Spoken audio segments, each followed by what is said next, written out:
ఇప్పటివరకు నేను ఎక్స్ప్లెయిన్ చేసిన పారిశ్రామికవేత్త సంధ్యా కన్వెన్షన్ యజమాని సంధ్యా శ్రీధర్ గారు ప్రస్తుతం మనకి ఫోన్ లైన్లో అందుబాటులో ఉన్నారు. శ్రీధర్ గారు నమస్తే. నమస్తే అండి. ఇప్పుడే మీ గురించి మొత్తం చదివామండి. భుజంగరావు గారు తన కన్ఫెషన్, డిఎస్పీ భుజంగరావు గారు తన ఎంటైర్ కన్ఫెషన్లో మెన్షన్ చేసిన పాయింట్లన్నీ ఇప్పటివరకు ఎక్స్ప్లెయిన్ చేశాను.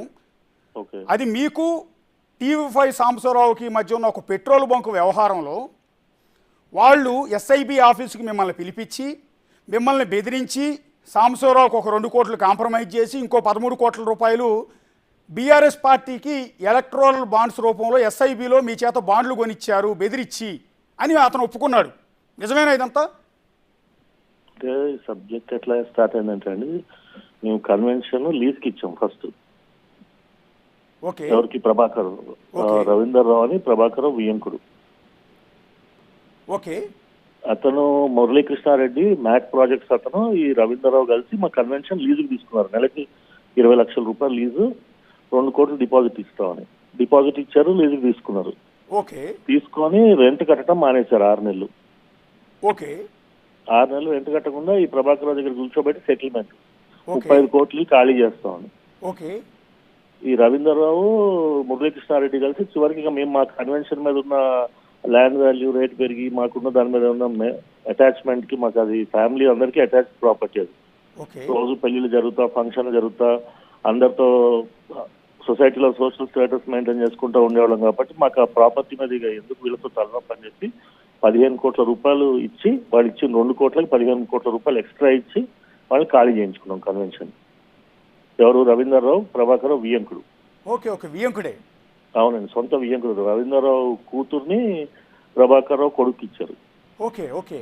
దీంట్లో వాళ్ళ కొడుకు అతను కూడా ఇన్వాల్వ్ అయినాడు, ప్రభాకర్ రావు కొడుకు కూడా. ఓకే. తర్వాత ఈ ఎపిసోడ్ లో ఈ సాంబశివరావు మధ్యలో దూరి నేనేదో సెటిల్ చేస్తా, వాళ్ళు తెలుసు నాకు, వీళ్ళు తెలుసు, ఇది చేస్తా అది చేస్తా అని చెప్పి వాడు కూడా మధ్యలో హైటెక్ సిటీలో మాకు సైట్ ఉంటే మేము లీజుకి తీసుకుంటాం అని చెప్పి, మీకు పార్ట్నర్షిప్ ఇస్తాం 75% అని చెప్పి దాంట్లో పెట్రోల్ బంక్ పెట్టి మాకు రూపాయి ఇవ్వకుండా అతను మోసం చేశాడు. వాడు కోడల పేరు మీద డబ్బులు తీసుకున్నాడు, మా దగ్గర 5 కోట్ల రూపాయలు మా దగ్గర తినేశాడు, ఇట్లా బెదిరించారు. తర్వాత ఈ ఎలక్ట్రల్ బాండ్స్ అనేది అసలు మాకు అంటే టీఆర్ఎస్ పార్టీ నుంచి ఎవరు కాంటాక్ట్ చేయలేదండి. మాకు కేసీఆర్ కానీ కేటీఆర్ కానీ అసలు ఈ 10 ఏళ్లలో వాళ్ళ గవర్నమెంట్లో ఏ రోజు వాళ్ళని కలవలేదు, వాళ్ళు నన్ను టచ్ చేయలేదు.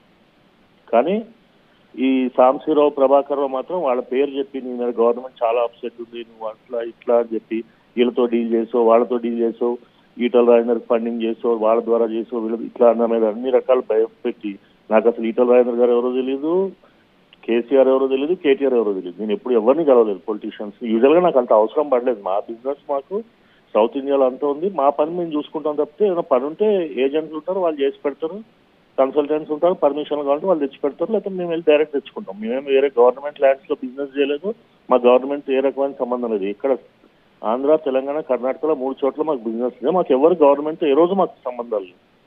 మేము only real estate, rental property business అండి. మాకు రెంట్లకు ఇస్తాం అంతే, ప్రాపర్టీ బిల్డింగ్ కట్టి కమర్షియల్.